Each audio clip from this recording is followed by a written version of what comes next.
1 Coríntios 1. Da parte de Paulo, chamado por Deus para ser apóstolo de Cristo Jesus, e o irmão Sóstenes, à Igreja de Deus que vive na cidade de Corinto.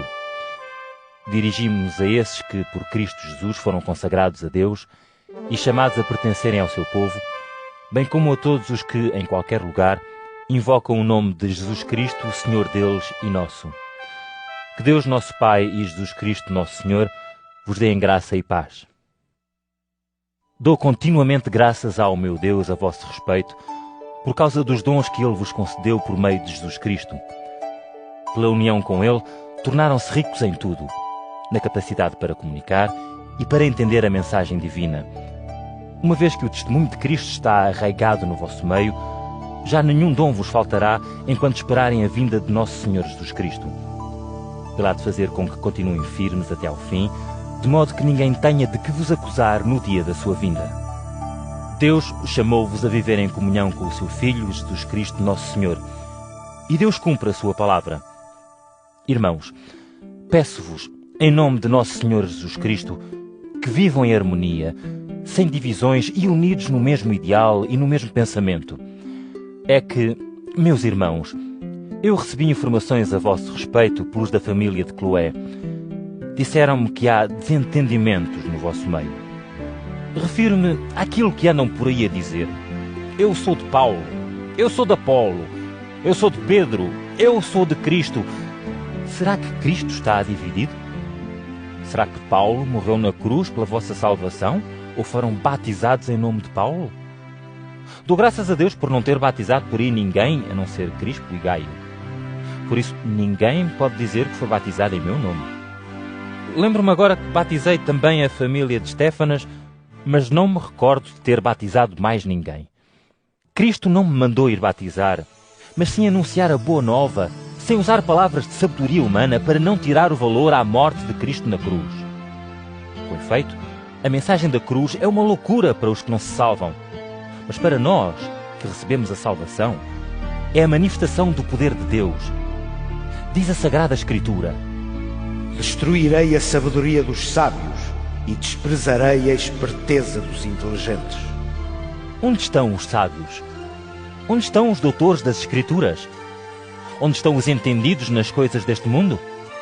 Não mostrou Deus que a sabedoria deste mundo não passa de loucura? Pois uma vez que Deus fez com que os homens não o reconhecessem pela sabedoria humana, Ele achou por bem salvar os crentes por meio da mensagem que anunciamos, mesmo se ela parece uma loucura. De facto, os judeus pedem sinais milagrosos e os gregos procuram sabedoria. Mas nós anunciamos Cristo que morreu na cruz. Isto causa horror aos judeus e parece uma loucura para os não-judeus. Mas para aqueles que foram chamados, quer sejam judeus, quer não, Cristo é o poder e a sabedoria de Deus.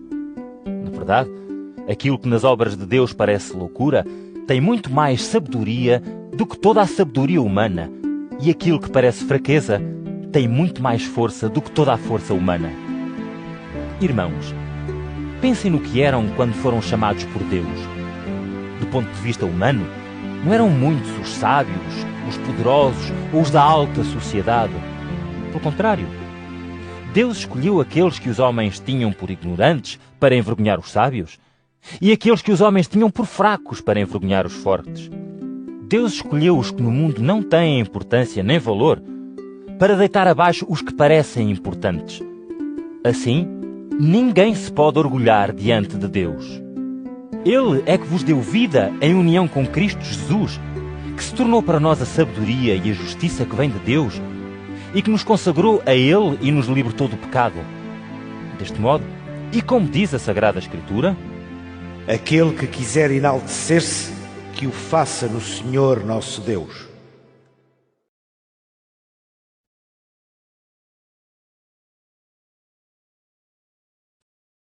Primeira Coríntios 2.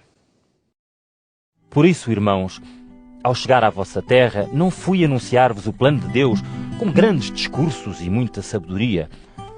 Achei que não devia dar-vos a conhecer mais nada a não ser Jesus Cristo e, sobretudo, o valor da sua morte na cruz. Entrei no vosso meio como um homem sem forças, cheio de medo e ansiedade.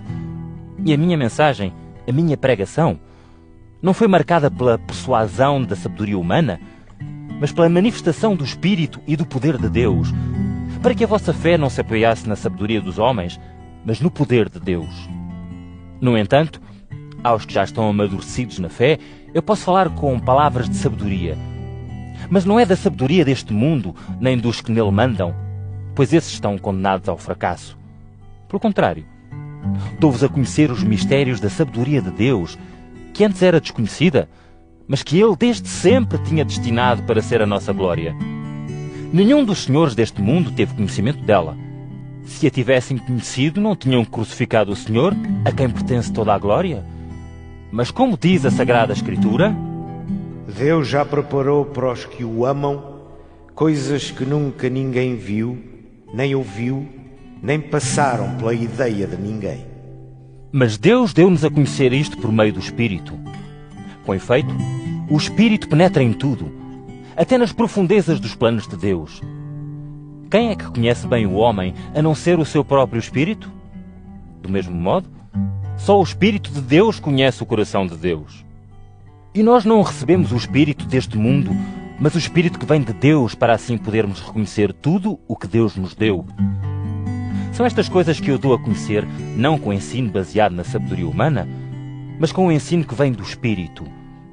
Dou a conhecer aos que vivem pelo Espírito as coisas que se referem a esse mesmo Espírito. Por si mesmo, o homem não é capaz de acolher aquilo que vem do Espírito de Deus. Para ele são coisas sem sentido. Não as pode compreender porque só com a luz do Espírito elas se compreendem.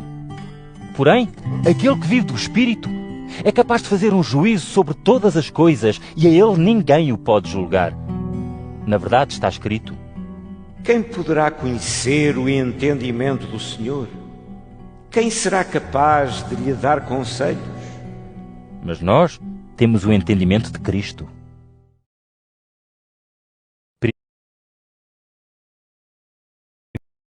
1 Coríntios 3. Irmãos, pela minha parte, não pude falar-vos como a pessoas que vivem do Espírito, mas como a pessoas muito apegadas a este mundo, como crianças na fé. Dei-vos leite a beber em vez de comidas fortes, porque não as aguentavam e nem agora as aguentam ainda. Orientam-se ainda por critérios mundanos. Quando se deixam levar por invejas e rivalidades, não acham que estão a seguir critérios mundanos? Quando um diz, eu sou de Paulo, e o outro, eu sou de Apolo, não acham que estão a julgar por critérios mundanos? Quem é Apolo? E quem é Paulo? São apenas servos que Deus utilizou para vos evangelizar, cada um fazendo o que o Senhor lhe encomendou. Eu plantei, Apolo regou, mas Deus é que fez as sementes crescer. Por isso, nem o que planta, nem o que rega tem importância, mas sim Deus que faz crescer. O que planta e o que rega são iguais, e cada um receberá a recompensa conforme o seu esforço. Na verdade, nós somos companheiros de trabalho ao serviço de Deus, e vocês são o seu terreno de cultivo e construção. Eu procurei lançar os alicerces, como faz um construtor ajuizado e conforme a capacidade que Deus me deu, e outro vem continuar a construção. Mas cada um deve prestar bem atenção ao modo como constrói. Ninguém pode colocar outro alicerce além daquele que já existe e que é Jesus Cristo. Sobre esse alicerce, cada um é livre para construir com materiais de ouro, prata ou pedras preciosas, ou ainda madeira, feno ou palha. Mas a obra de cada um há de ver-se.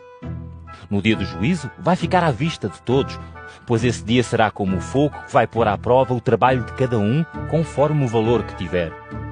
Se o edifício construído por alguém resistir, essa pessoa receberá um prémio.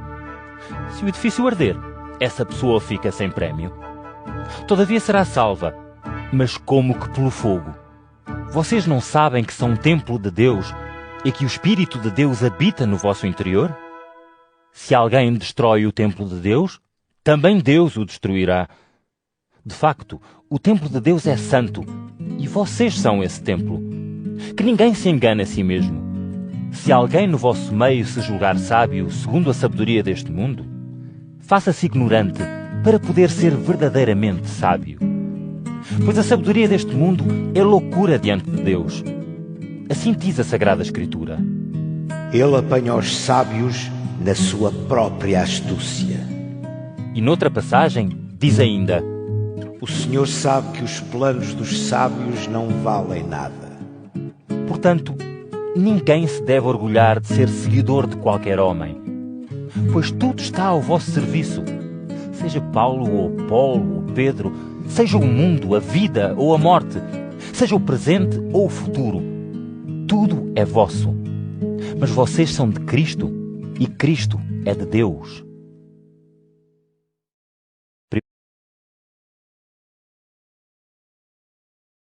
1 Coríntios 4. Portanto, todos nos devem considerar como quem está ao serviço de Cristo e encarregados de anunciar os mistérios do plano de Deus. Ora, o que se exige a uma pessoa destas é que seja fiel. Pouco me importa ser julgado da vossa parte ou da parte de qualquer tribunal humano. Eu nem sequer me julgo a mim mesmo. De facto, a consciência não me acusa de nada, mas nem por isso me considero sem culpas. Quem me julga é o Senhor. Por isso, não julguem antes de tempo. Esperem que venha o Senhor. Ele é que há de iluminar o que está às escuras e dará a conhecer as intenções secretas de cada um. E então, cada um receberá a devida aprovação da parte de Deus. Foi por vossa causa, irmãos, que eu disse estas coisas a respeito de mim e de Apolo. Do nosso exemplo, devem aprender a cumprir as Escrituras. Isto é, não devem deixar que o orgulho que têm por uma pessoa seja desprezo por outra. Quem é que te diz que és mais do que os outros? Que tens tu que não tenha sido recebido? E se o recebeste, por que é que te orgulhas como se não tivesses recebido? Até acham que já têm o que precisam. Já são ricos. Tornaram-se reis sem nós. Quem dera que fosse verdade, pois nós participaríamos convosco no reino. Parece-me, de facto, que Deus nos colocou a nós, os apóstolos, no último lugar como se fôssemos uns condenados à morte. Somos como um espetáculo para o mundo, para os anjos e para os homens. Por causa de Cristo, é nossa a loucura e vossa a sabedoria. É nossa a fraqueza, é vosso o poder. É vossa a honra, é nosso o desprezo. Até ao dia de hoje, temos sofrido fome e sede e tem-nos faltado roupa para vestir. Sofremos espancamentos e não temos morada certa. Cansamos a trabalhar com as nossas próprias mãos. Quando outros nos falam com dureza, respondemos com doçura. Quando eles nos perseguem, sofremos com paciência. Quando dizem mal de nós, respondemos com bons modos. Até agora temos sido considerados como o lixo do mundo e os mais desprezíveis de todos os homens. Não escrevo isto para vos envergonhar, mas para vos avisar como filhos muito queridos. Pois ainda que tivessem milhares de mestres na fé, não podiam ter muitos pais. Eu é que fui o vosso pai na fé em Cristo Jesus, anunciando-vos a boa nova. Peço-vos, portanto, que sigam o meu exemplo. Por isso mesmo vos envio Timóteo, meu querido e fiel filho na fé. Ele vai recordar-vos a minha maneira de viver a fé em Cristo, que eu ensino por toda a parte e em todas as igrejas. Alguns ficaram insolentes pensando que eu já aí não voltava, mas hei de voltar muito em breve, se Deus quiser. E então estou para ver não tanto as palavras desses insolentes, mas sobretudo se têm qualquer poder espiritual. É que o reino de Deus não está nas palavras, mas no poder divino. Que preferem? Que eu aí chegue de chicote na mão ou que vá com amor e espírito de mansidão?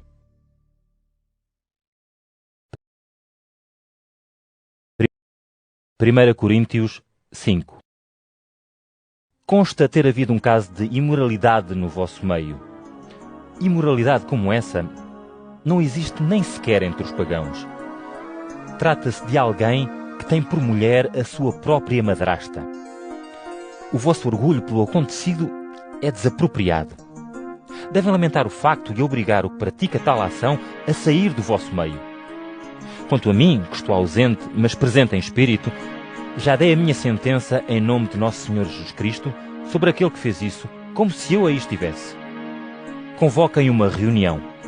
Eu estarei aí em espírito e também estará convosco o poder de nosso Senhor Jesus Cristo. Entreguem esse homem ao poder de Satanás, para que, embora o corpo se perca, o seu espírito possa salvar-se no dia em que o Senhor vier.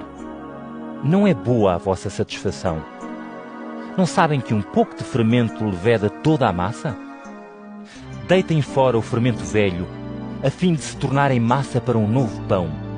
Um povo que, à semelhança do pão sem fermento da festa da Páscoa, não sofre de impureza alguma, pois Cristo, nosso Cordeiro Pascal, já foi morto.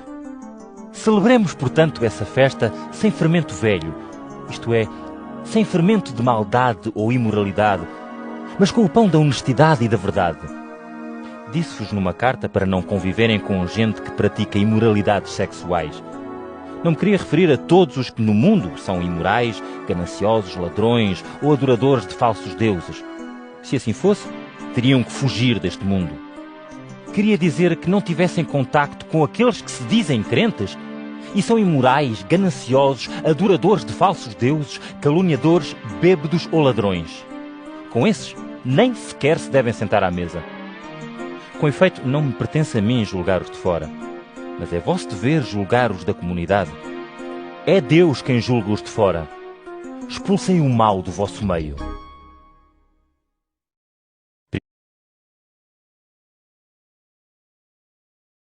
1 Coríntios 6. Algum de vós terá a coragem de ir apresentar diante de juízes não crentes uma queixa contra o seu irmão na fé quando se levantar alguma questão com um deles? Não era melhor fazer julgar a questão pelos santos? Não sabem que os santos hão de julgar o mundo? E se o mundo vai ser julgado por vosso meio, como é que não são capazes de resolver pequenas questões? Não sabem que nós até havemos de julgar os anjos, quanto mais as coisas deste mundo? Ora, quando têm questões destas para resolver, como é que vão escolher para juízes aqueles que não têm nenhuma autoridade na Igreja? Digo isto para vossa vergonha. Com certeza que existe na vossa comunidade alguém capaz de resolver uma questão entre irmãos. Sendo assim, como é que um irmão leva outro a um tribunal constituído ainda por cima por juízes não crentes? Já vos fica mal terem questões entre irmãos. Era preferível suportarem alguma injustiça ou prejuízo. Mas, pelo contrário, fazem injustiças e causam prejuízos até mesmo aos vossos próprios irmãos. Não sabem que os injustos não têm parte no reino de Deus? Não se deixem enganar. Nem os imorais, nem os adoradores de falsos deuses, nem os adúlteros, nem os que praticam relações homossexuais, nem os ladrões, nem os gananciosos, nem os bêbados, nem os caluniadores, nem os gatunos terão parte no reino de Deus. No vosso meio alguns pertenciam ao número desses, mas depois foram purificados do pecado, consagrados a Deus e justificados por meio de nosso Senhor Jesus Cristo e pelo Espírito do nosso Deus. Tudo me é permitido, mas nem tudo é conveniente. Tudo me é permitido, mas não me posso deixar dominar por coisa nenhuma. Os alimentos são para o estômago e o estômago para os alimentos. Mas o Senhor há de fazer com que tanto o estômago como os alimentos se desfaçam um dia. O corpo humano, porém, não é para a imoralidade. Ele é para o Senhor e o Senhor é para o corpo. De facto, Deus ressuscitou o Senhor Jesus e, pelo seu poder, nos há de ressuscitar também a nós. Não sabem que o corpo de cada um de nós faz parte do corpo de Cristo? E se é corpo de Cristo, como posso eu fazer dele parte do corpo de uma prostituta? De modo nenhum. Ou não sabem que aquele que se une a uma prostituta se torna um só corpo com ela? Diz a Sagrada Escritura: tornam-se ambos uma só pessoa. Porém, aquele que se entrega ao Senhor forma um só espírito com ele. Evitem a imoralidade. Os outros pecados que o homem comete ficam fora do corpo. Mas o que pratica a imoralidade ofende a dignidade do seu próprio corpo. Não sabem que não pertencem cada um a si mesmo, mas que o vosso corpo é templo do Espírito Santo que receberam de Deus e que habita no vosso interior? Deus resgatou-vos por elevado preço. Deem, pois, glória a Deus com o vosso corpo.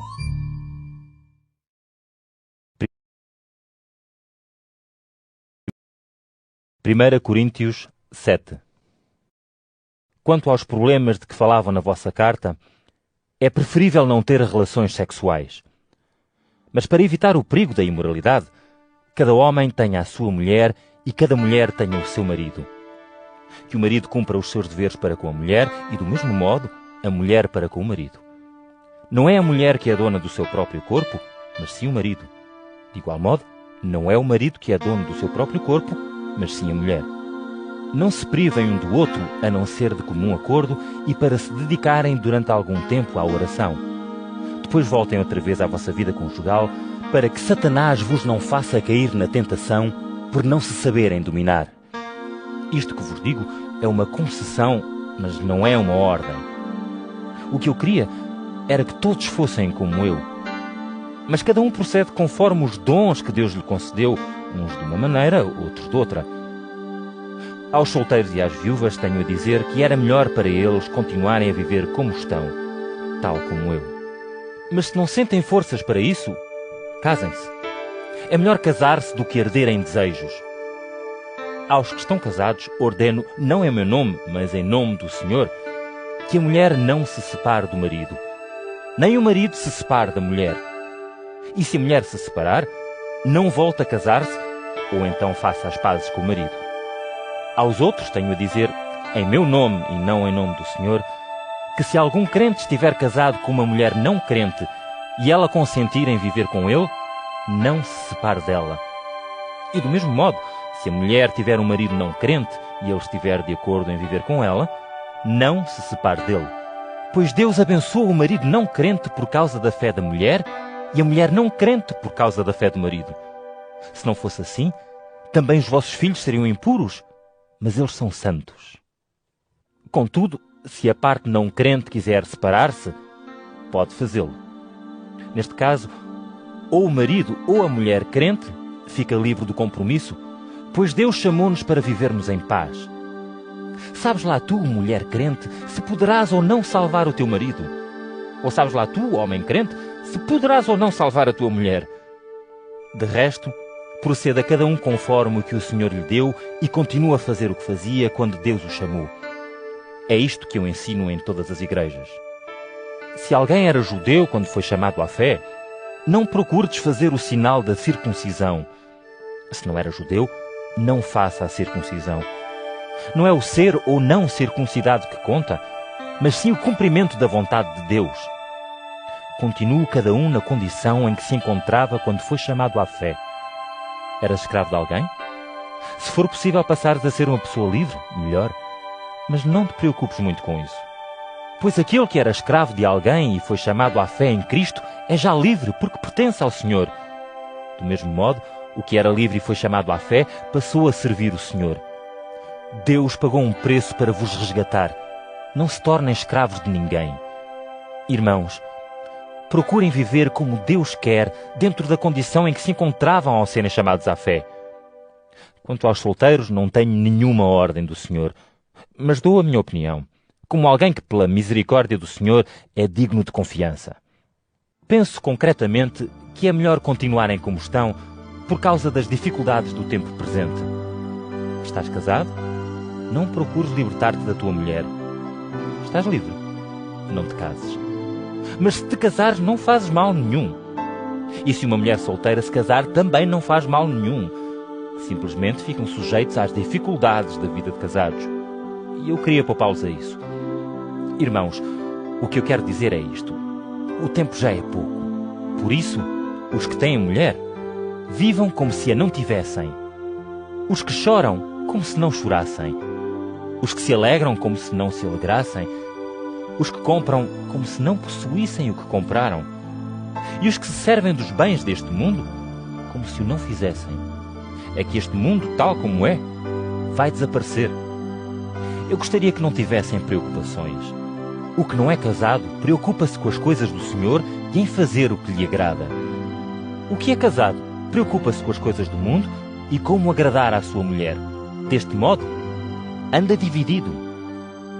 Por seu lado, a mulher que não se casou ou a jovem que está solteira preocupa-se com as coisas de Deus e procura agradar-lhe de corpo e alma. A mulher casada preocupa-se com as coisas do mundo e como agradar ao marido. Digo-vos isto para vosso bem e não para vos impor limitações. Apenas vos mostro o que é mais útil e o que vos daria a possibilidade de se dedicarem inteiramente ao Senhor. Se alguém sente que está a faltar ao respeito para com a sua jovem por causa da força da paixão e porque acha necessário casar, resolva como lhe parecer melhor. Se casarem, não há pecado nisso. Mas se ele se sente seguro, porque é capaz de dominar os próprios desejos e não vê necessidade de casar, e se assim o decidir, faz bem em não casar com ela. Deste modo, aquele que casa com a sua jovem faz bem, e aquele que não casa faz ainda melhor.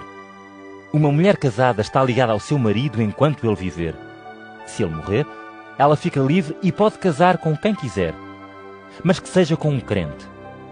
Contudo, na minha opinião, ela será mais feliz se não se voltar a casar. E parece-me que também eu falo com a ajuda do Espírito de Deus.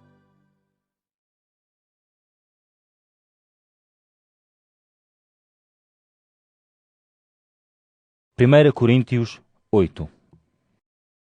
Quanto ao problema da carne oferecida aos falsos deuses, sabemos que todos nós temos conhecimento. Mas o nosso conhecimento pode envaidecer-nos, ao passo que o amor edifica.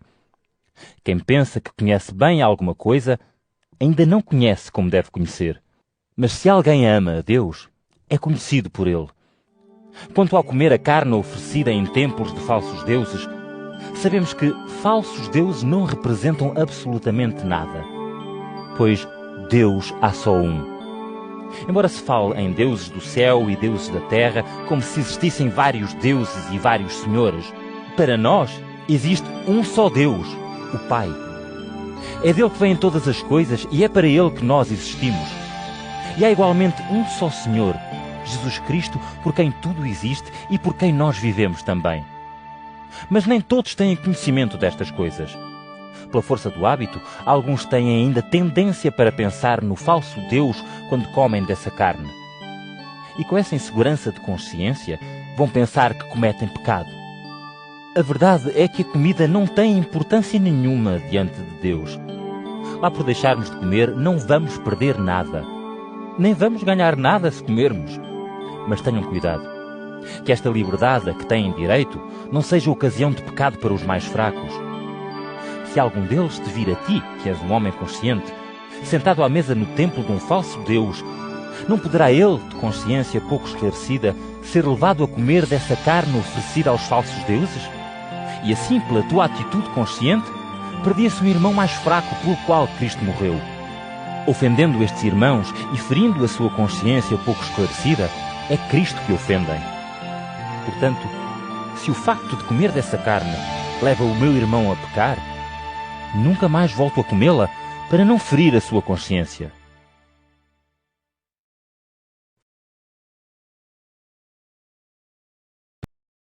Primeira Coríntios 9. Não sou eu um homem livre? Não sou um apóstolo? Não vi também eu Jesus, nosso Senhor? Não é a vossa comunidade de fé fruto do meu trabalho? Se para outros eu não sou apóstolo, sou com toda a certeza para a vossa comunidade. A vossa fé é o selo que dá garantia ao meu apostolado. Com isto, quero defender-me contra aqueles que me criticam. Não tenho eu direito de comer e beber?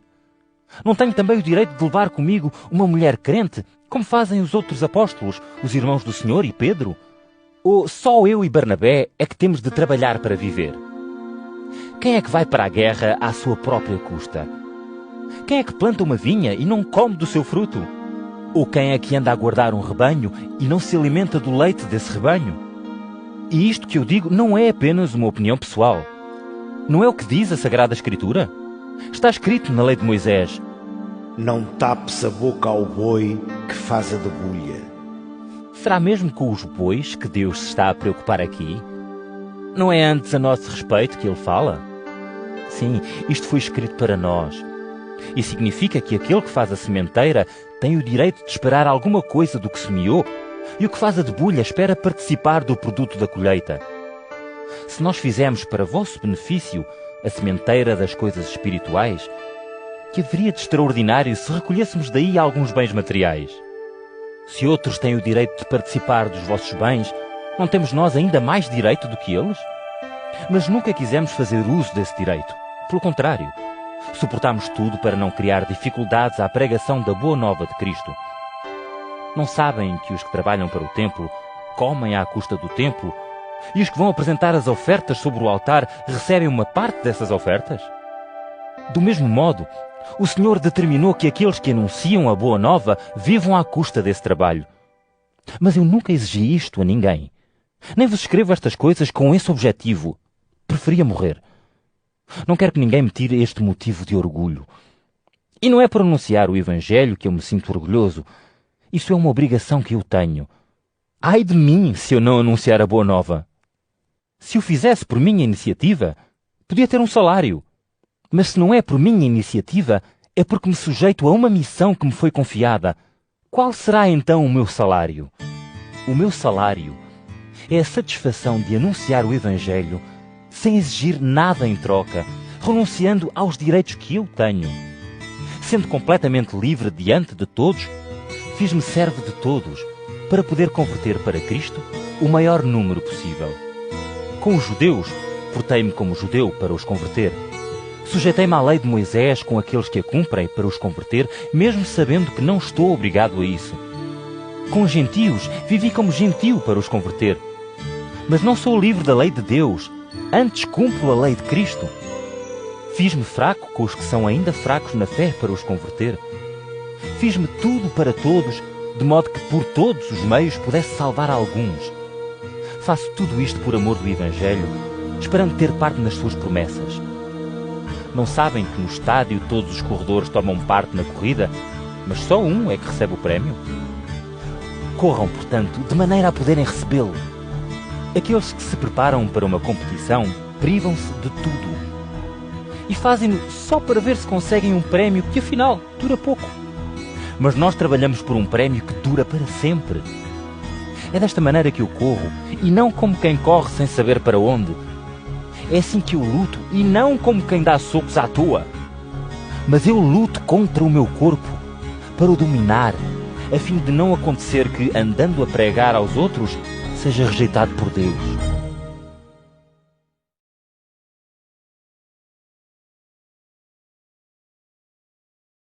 Primeira Coríntios 10. Irmãos, lembrem-se bem daquilo que aconteceu aos nossos antepassados. Todos foram protegidos por Deus por meio da nuvem e todos atravessaram o mar. E por aquele batismo na nuvem e no mar ficaram unidos a Moisés. Todos comeram do mesmo pão espiritual e beberam da água que Deus fez sair da pedra espiritual que os acompanhava. E essa pedra era Cristo. Mas Deus não ficou contente com a maior parte deles e por isso caíram mortos no deserto. Estas coisas são um exemplo para nós, para não nos deixarmos levar pelos maus desejos como eles fizeram. Não adorem falsos deuses como alguns fizeram. Diz com efeito a Sagrada Escritura: O povo sentou-se a comer e a beber e depois pôs-se a dançar. Não nos entreguemos à imoralidade, como alguns deles fizeram, e caíram mortos num só dia 23.000. Não provoquemos o Senhor, como alguns deles fizeram, e foram mortos pelas serpentes. Não protestem como alguns deles fizeram e foram destruídos pela morte. Estas coisas aconteceram-lhes a eles para servirem de exemplo e foram escritas como um aviso para nós que vivemos nestes últimos tempos. Portanto, aquele que pensa que está firme, tenha cuidado, não caia. As provações por que têm passado são normais na vida humana. Pois Deus é fiel e não deixará que sejam provados acima das vossas forças. Se Ele vos envia uma provação, também fará com que encontrem a maneira de a poder suportar. Por isso, meus amigos, fujam dos falsos deuses. Estou a falar com pessoas inteligentes. Pensem então no seguinte: o cálice da ceia do Senhor, com o qual damos louvores a Deus, não é comunhão do sangue de Cristo? O pão que partimos não é comunhão do corpo de Cristo? Pois sendo muitos, somos um só pão. Formamos um só corpo, porque todos participamos do mesmo pão. Olhem para o povo judeu. Os que comem do que é oferecido em sacrifício estão em comunhão com Deus, a quem o altar é consagrado. Que quero eu dizer com isto? Será que a carne oferecida aos falsos deuses tem algum valor? Será que o falso Deus é alguma coisa? Não. As ofertas que os não crentes oferecem são para os demónios e não para Deus. E não quero que estejam em comunhão com os demónios. Não podem beber do cálice do Senhor e do cálice dos demónios. Não podem comer à mesa do Senhor e à mesa dos demónios. Ou andamos a desafiar o Senhor? Será que somos mais fortes do que Ele? Tudo é permitido, mas nem tudo convém. Tudo é permitido, mas nem tudo edifica. Que ninguém procure o seu próprio bem, mas sim o dos outros. Comam de tudo o que se vende no talho sem levantarem problemas de consciência. Pois a terra inteira, com tudo o que nela existe, pertence ao Senhor. Se forem convidados para a casa de um pagão e aceitarem o convite, comam de tudo o que vos apresentarem sem problemas de consciência. Mas se alguém te disser, olha que isto é a carne oferecida a um Deus, então não comas, por delicadeza para com a consciência daquele que te avisou. Isto que eu digo não se refere à tua consciência, mas sim à consciência do outro. Mas por que é que a minha liberdade há de ser limitada pela consciência dos outros? Se eu agradeço a Deus pela comida que como, por que é que hei de ser criticado por aquilo que eu agradeço a Deus? Portanto, quer comam, quer bebam, quer façam qualquer outra coisa, devem fazer tudo para dar glória a Deus. Não ofendam a consciência nem dos judeus, nem dos pagãos, nem da Igreja de Deus. Façam como eu, que procuro ser delicado para com todos, não pelo meu interesse, mas pelo bem de todos, para que possam salvar-se.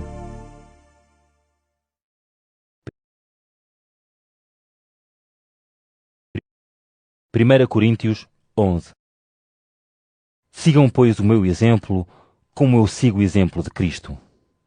Quero felicitar-vos porque se recordam de mim em tudo e seguem à risca as normas que vos deixei. Mas quero que saibam que é Cristo quem tem autoridade sobre todos os homens, tal como o homem tem autoridade sobre a mulher e Deus sobre Cristo. O homem que ora ou declara a palavra de Deus com a cabeça coberta ofende a dignidade de Cristo. E a mulher que ora ou declara a palavra de Deus de cabeça descoberta ofende a dignidade do marido.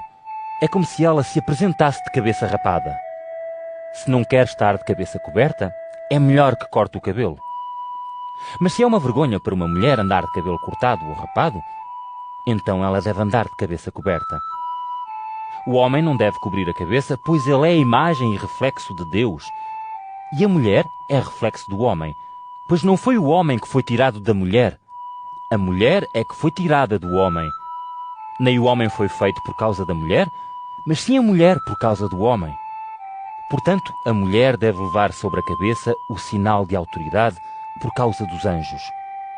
Contudo, para o Senhor, nem a mulher existe sem o homem, nem o homem sem a mulher. Pois se a mulher foi feita do homem, também o homem nasce da mulher. Afinal, tudo vem de Deus. Julguem por vós mesmos. Acham decente que uma mulher vá fazer oração de cabeça descoberta? Não ensina a natureza que usar cabelos compridos é uma vergonha para o homem, enquanto os cabelos compridos dão beleza à mulher? É que eles foram-lhe dados para servirem de véu. Mas se alguém quiser ainda pôr isto em discussão, saiba que nem eu, nem as igrejas de Deus temos outra maneira de proceder. Naquilo que vou agora dizer, não vos posso louvar. É que as vossas reuniões não contribuem para o bem, mas para o mal. Em primeiro lugar, ouço dizer que, mesmo quando se reúnem, ficam divididos. E em parte eu acredito. Diferenças até é conveniente que existam para que se saiba quem são os verdadeiros crentes. Contudo, ao reunirem-se, não estão a agir como quem participa na ceia do Senhor, pois cada um leva consigo a ceia para comer, e enquanto uns ficam com fome, outros embriagam-se. Não tem cada um a sua casa para lá comer e beber? Por que é que desprezam a Igreja de Deus e vão envergonhar os que nada têm? Que querem que vos diga? Que vos louve? Neste ponto, não.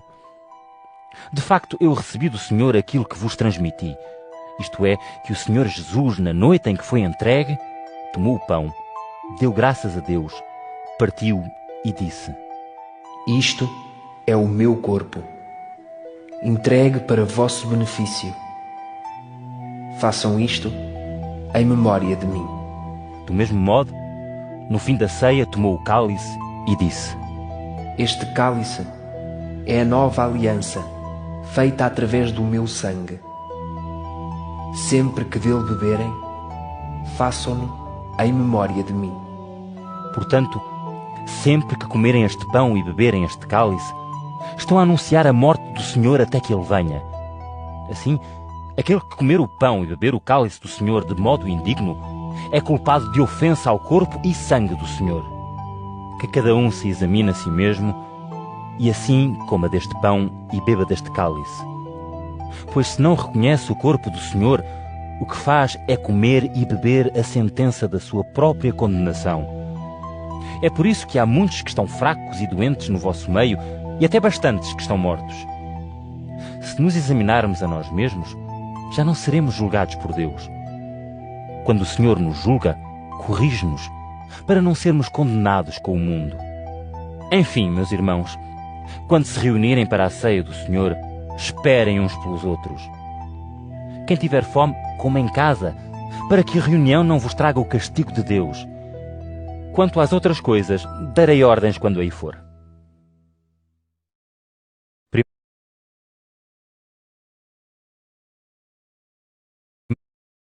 1 Coríntios 12.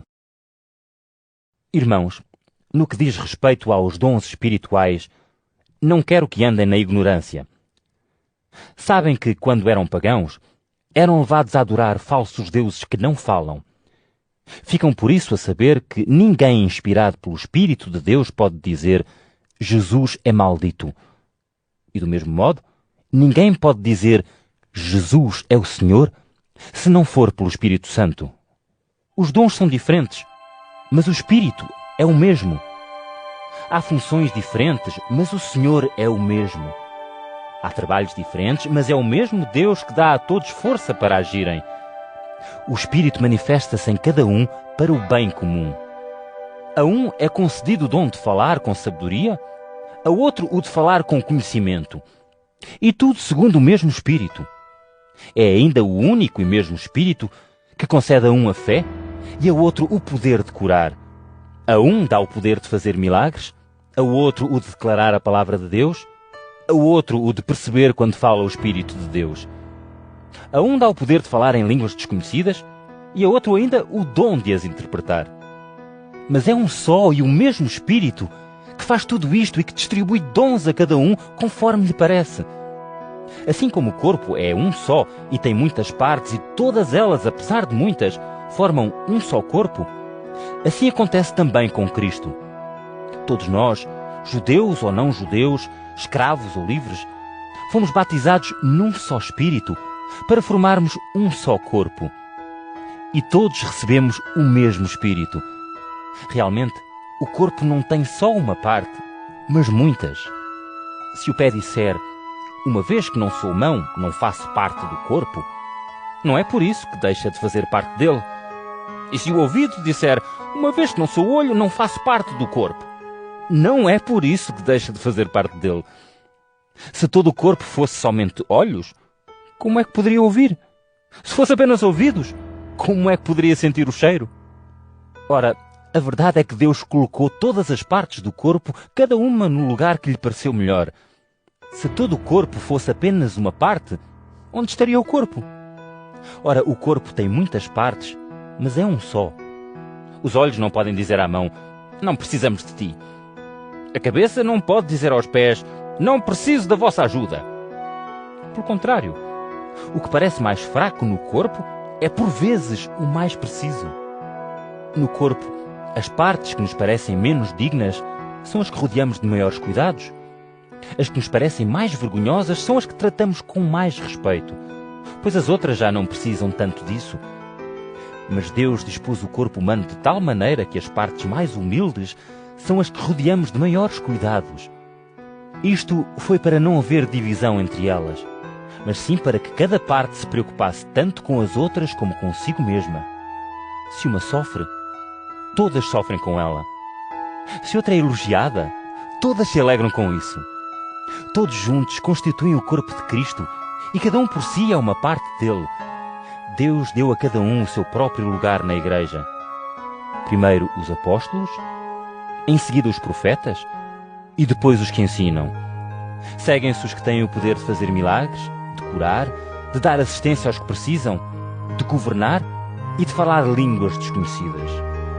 Será que todos podem ser apóstolos, profetas ou professores? Será que todos podem fazer milagres? O poder de curar é porventura dado a todos? Todos poderão falar línguas desconhecidas? Todos poderão interpretá-las? Claro que não. Por conseguinte, procurem os dons mais importantes. E o caminho melhor é aquele que agora vos vou mostrar.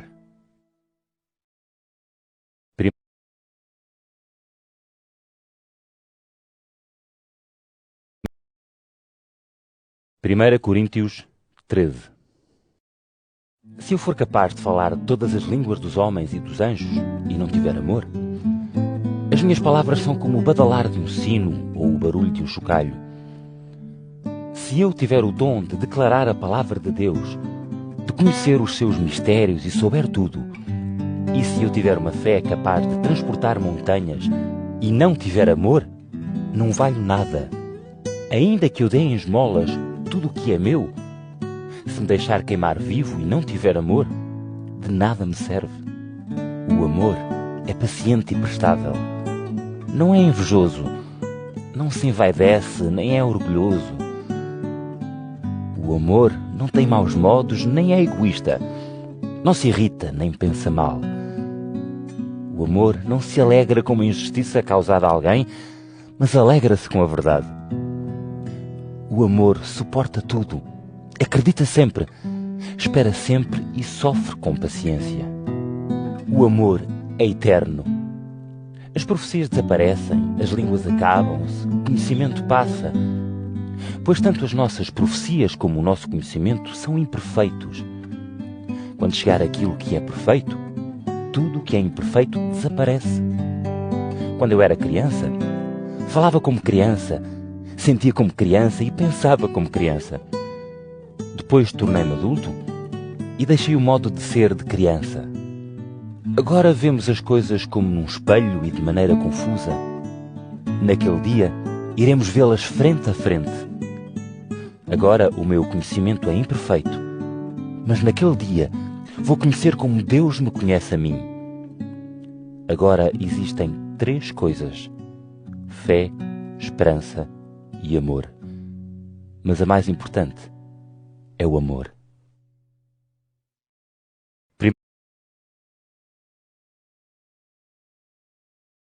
1 Coríntios 14. Portanto, esforcem-se por viver o amor e procurem também alcançar os dons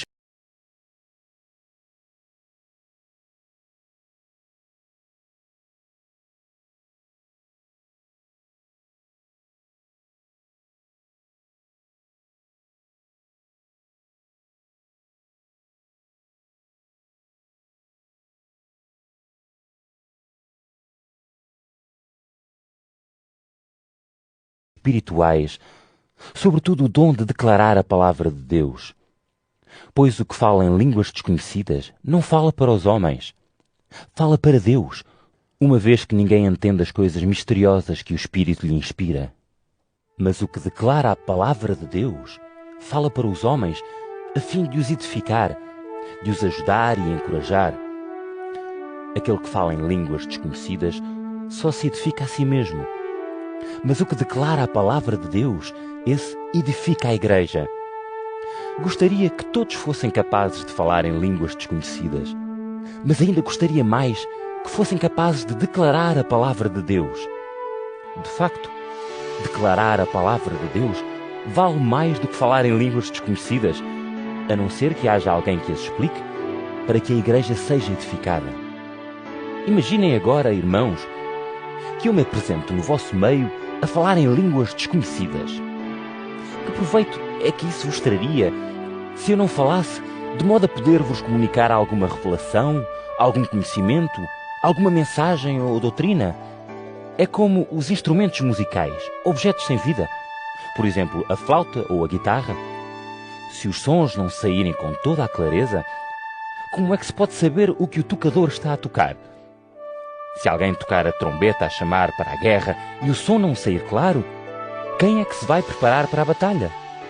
O mesmo vos acontece quando falam línguas desconhecidas. Se não disserem palavras que se entendam, quem é que percebe o que vocês querem dizer? Era como se estivessem a falar para o ar.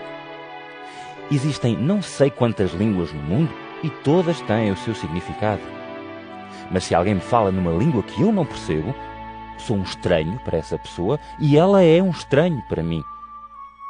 É isso que acontece convosco. Uma vez que estão tão interessados nos dons espirituais, ponham-nos ao serviço da Igreja. Assim, darão fruto em abundância. Portanto, o que fala em línguas desconhecidas, peça a Deus que o ajude a explicar o sentido do que disse. Com efeito, quando eu faço oração numa língua desconhecida, só o meu espírito ora, mas o meu entendimento nada aproveita. Que fazer então? Devo orar com o espírito e também com o entendimento. Devo cantar louvores a Deus com o espírito e também com o entendimento. Portanto, se tu fazes a tua oração numa língua inspirada pelo Espírito Santo, como é que alguém que esteja a assistir pode dizer Amém no fim da tua ação de graças, se não percebe nada do que tu dizes? A tua ação de graças pode ser muito bonita, mas os outros não são edificados por ela. Graças a Deus, eu sou capaz de falar em línguas desconhecidas muito mais do que todos vós. Mas diante da Igreja, antes quero dizer 5 palavras tiradas da minha cabeça, mas que os outros possam aproveitar, do que milhares de palavras em línguas desconhecidas. Irmãos, não pensem como crianças. Quanto à maldade, sim, sejam inocentes como crianças, mas no pensamento sejam adultos. Diz a Sagrada Escritura: É por meio de homens que falam outra língua e pela boca de pessoas estranhas que eu vou falar a este povo. E nem mesmo assim eles me vão prestar atenção. Portanto, o falar línguas desconhecidas pode ser um sinal de Deus, mas é para os que não creem, não é para os crentes. Ao contrário, o declarar a palavra de Deus não é para os descrentes, mas para os que creem. Se toda a Igreja se reunisse e todos começassem a orar em línguas desconhecidas e chegasse uma pessoa qualquer ou algum não crente, diria que estão doidos. Mas se todos declararem a palavra de Deus e chegar alguém não crente ou uma pessoa qualquer, será levado pelas palavras de todos a refletir e a reconhecer os seus erros. Os seus pensamentos secretos virão à luz do dia e, inclinando-se, adorará a Deus e confessará que Deus está realmente presente no vosso meio. O que é que acontece afinal, irmãos? Quando se reúnem, um entoa um cântico, outro ensina alguma coisa, outro compartilha algo que Deus lhe revelou, outro faz a oração numa língua desconhecida e outro dá a explicação. Procurem fazer tudo isto de modo que os edifique. Se houver 1 ou 2, ou no máximo 3, que queiram orar numa língua desconhecida, podem fazê-lo, cada um por sua vez, mas que haja um ou outro que explique o que eles querem dizer. Se não houver quem explique, que eles fiquem em silêncio naquela reunião e falem só para si e para Deus. Que 2 ou 3 profetas declarem a palavra de Deus e os outros deem a sua avaliação do que foi dito. Mas se Deus revelar qualquer coisa a um que estava sentado, o que estava a falar, cale-se. Com efeito, todos podem falar com profetas, cada um por sua vez, para que todos aprendam e aproveitem com as palavras uns dos outros. Além disso, o dom de declarar a palavra de Deus está sujeito à apreciação dos outros profetas. Pois Deus não é um Deus de desordem, mas sim de paz. Tal como acontece em todas as igrejas dos santos, as mulheres não devem tomar a palavra nas reuniões da igreja. Não lhes é permitido falar, mas devem ser submissas, como diz a lei de Moisés. Se quiserem saber mais alguma coisa, perguntem em casa ao marido, pois fica mal uma mulher levantar a voz numa reunião da comunidade. Porventura a palavra de Deus começou convosco, ou são os únicos a possuí-la? Se um dos vossos acha que tem o dom de declarar a palavra de Deus, ou outro dom qualquer, ele deve verificar que o que vos escrevo é uma ordem do Senhor. E se alguém não der atenção a isto, também Deus lhe não dará atenção a ele. Portanto, meus irmãos, procurem alcançar o dom de declarar a palavra de Deus e não impeçam a ninguém de orar em línguas desconhecidas. mas façam tudo isso com dignidade e na devida ordem.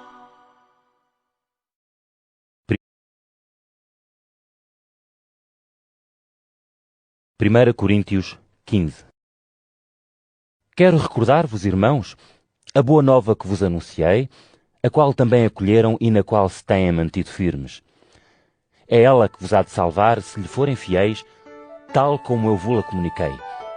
A não ser que a vossa fé tenha sido em vão.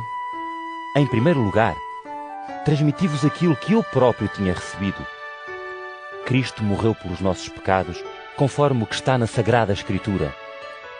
Foi sepultado e no terceiro dia ressuscitou, como também está na Sagrada Escritura. Apareceu a Pedro e a seguir ao grupo dos 12. Apareceu depois a mais de 500 irmãos de uma só vez. A maior parte deles ainda vive, mas alguns já morreram. Apareceu depois a Tiago e em seguida a todos os apóstolos. Em último lugar, apareceu-me também a mim, que sou quase como um aborto. Com efeito, eu sou o último dos apóstolos. Nem sou digno de ser chamado apóstolo porque persegui a Igreja de Deus. Mas pela graça de Deus, sou aquilo que sou. E a graça que Ele me mostrou não foi em vão. Pois trabalhei mais do que todos os apóstolos, ainda que não fosse eu propriamente a fazê-lo, mas sim a força que Deus me dá pela sua graça. Com efeito, tanto eu como eles, foi isto que nós pregámos e foi nisto que a vossa fé se fundamentou. Mas se nós anunciamos que Cristo ressuscitou dos mortos, como é que alguns andam a dizer que os mortos não ressuscitam? Se os mortos não ressuscitam, então Cristo também não ressuscitou. E se Cristo não ressuscitou, então a nossa pregação é inútil e a vossa fé é inútil também. Sendo assim, fomos falsos mensageiros de Deus. Andámos a testemunhar que Deus ressuscitou a Cristo sem ser verdade, uma vez que os mortos não ressuscitam. Ora, se eles não ressuscitam, também Cristo não ressuscitou. E se Cristo não ressuscitou, a vossa fé não tem fundamento e ainda estão condenados por causa dos vossos pecados. E então, os que morreram com fé em Cristo perderam-se. Se a esperança que temos em Cristo não vai para além desta vida, somos os mais miseráveis de todos. Mas a verdade é que Cristo ressuscitou dos mortos e é garantia de ressurreição para os que morreram. Assim, por meio de um homem começou a morte no mundo e por outro homem começou a ressurreição dos mortos. Deste modo, unidos a Adão, todos estão sujeitos à morte. E unidos a Cristo, todos voltarão a receber a vida. Mas cada um a recebe na altura própria. Primeiro foi Cristo como início de colheita. Depois, quando Cristo voltar, ressuscitarão os que lhe pertencem. Chegará então o fim de tudo. Cristo acabará de destruir todos os poderes, autoridades e inimigos e entregará o reino nas mãos de Deus, o Pai. Pois é preciso que Cristo tome conta do reino até Deus sujeitar todos os inimigos ao seu domínio. E o último inimigo a ser vencido é a morte. Pois, como diz a Escritura, Deus determinou que tudo estivesse debaixo do seu domínio. E ao dizer que tudo devia estar debaixo do seu domínio, é claro que esse tudo não inclui a Deus, pois Deus é que dá ao Filho o poder sobre todas as coisas. E quando Deus colocar todas as coisas debaixo do poder do Filho, também este se colocará debaixo do poder do Pai que lhe entregou tudo. E deste modo, Deus será tudo para todos. Pensem no caso daqueles que recebem o batismo pelos mortos. Se de facto os mortos não ressuscitam, por que é que se andam a batizar por eles? E não estamos nós também em perigo a cada hora que passa? Garanto-vos, irmãos, por quem sinto orgulho diante de Cristo Jesus, nosso Senhor, que todos os dias vejo a morte à minha frente. Se os combates duríssimos que tive de enfrentar em Éfeso fossem só por motivos humanos, que proveito tinha? Se os mortos não ressuscitam, então, como se diz, vamos comer e beber que amanhã morreremos. Não se deixem enganar. As más companhias estragam os bons costumes. Deixem a vida desregrada e vivam como Deus quer. Não pequem. Parece que alguns dos vossos nem conhecem a Deus. Digo isto para vossa vergonha. Alguém pode perguntar: como é que os mortos ressuscitam? Com que corpo vão eles morrer? Que insensatez! Aquilo que tu semeias não dá fruto se a semente não apodrecer. E aquilo que semeias não é a planta que depois cresce. É simplesmente a semente dela. Sejam grãos de trigo, seja outra semente qualquer. Deus dá a cada semente, conforme lhe parece, o corpo que lhe é devido. E nem todos os corpos são iguais. O corpo dos homens é diferente do dos animais, das aves e dos peixes. Há também corpos do céu e corpos da terra. Porém, um é o brilho dos corpos do céu e outro o dos corpos da terra. O sol tem o seu brilho próprio, a lua tem outro e as estrelas outro diferente. E até as estrelas têm brilho diferente umas das outras. Assim acontecerá também com a ressurreição dos mortos.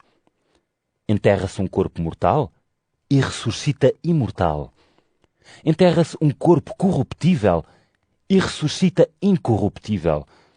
Enterra-se um corpo fraco e ressuscita cheio de força. Enterra-se um simples corpo físico e aparece depois um corpo espiritual.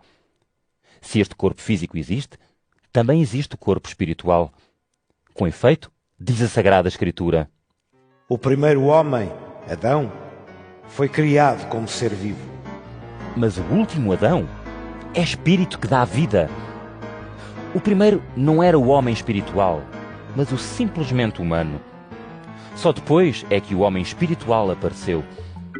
O primeiro homem era terreno, tirado do pó da terra. O segundo é do céu.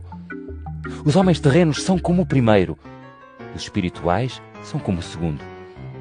E tal como nesta vida nos parecemos com o homem terreno, assim havemos também de ser parecidos com o homem celestial.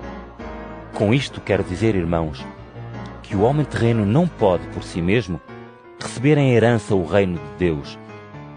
Aquilo que é mortal não pode receber em herança a vida imortal. Vou dar-vos a conhecer um mistério. Nem todos morreremos, mas todos havemos de ser transformados. Isso acontecerá num momento, num abrir e fechar de olhos, ao som da trombeta final. Quando ela se ouvir, os mortos ressuscitam para não mais morrerem e nós seremos transformados. Pois é preciso que aquilo que está sujeito a corromper-se fique livre da corrupção e aquilo que é mortal consiga a imortalidade.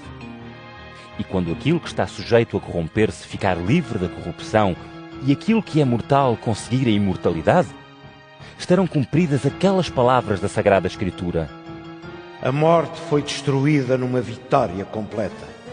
Oh morte, onde está agora a tua vitória? Onde está o teu poder de matar? O poder da morte é o pecado, e o que dá poder ao pecado é a lei. Graças a Deus que nos deu a vitória por meio de nosso Senhor Jesus Cristo. Por isso, meus queridos irmãos, sejam firmes e constantes. Façam sempre com entusiasmo aquilo que o Senhor quer, porque o esforço que fazem por Ele nunca será inútil.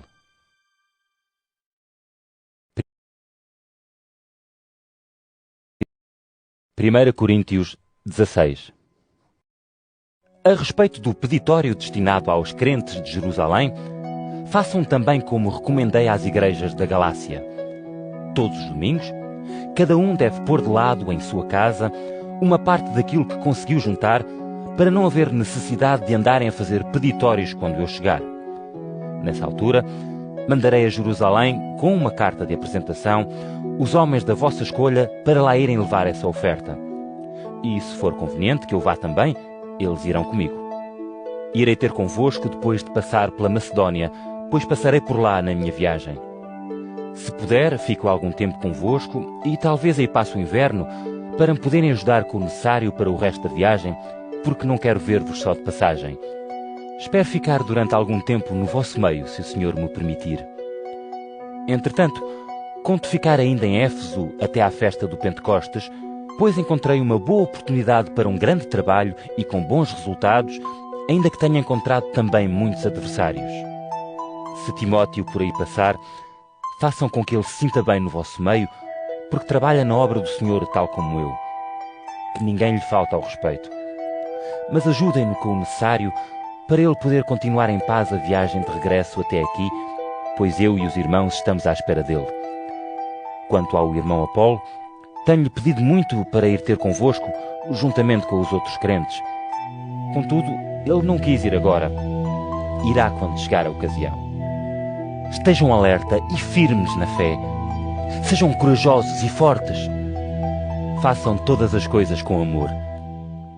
Irmãos, tenho ainda outra recomendação a fazer. Conhecem a família de Estéfanas, que foi a primeira da Acaia a aceitar a fé, e todos eles se dedicam ao serviço dos santos. Sigam as orientações deles e dos outros que aí servem a igreja e com eles colaboram e trabalham. Alegro-me com a vinda de Estéfanas, Fortunato e Acaico, que me providenciaram em vosso nome o que não vos foi possível antes. Reconfortaram o meu espírito, assim como o vosso. Por isso devem ter muita consideração por eles. As igrejas da Ásia mandam-vos saudações. Áquila e Prisca, mais os crentes que se reúnem na sua casa, unidos convosco pela fé, mandam também saudações. Todos os crentes daqui vos saúdam igualmente. Cumprimentem-se uns aos outros com um beijo de irmãos. Eu, Paulo, mando-vos a minha saudação, escrita por mim próprio. Quem não tiver amor ao Senhor, seja maldito. Maranatha, que a graça de nosso Senhor Jesus Cristo vos acompanhe. Aceitem a minha dedicação por todos em Cristo Jesus.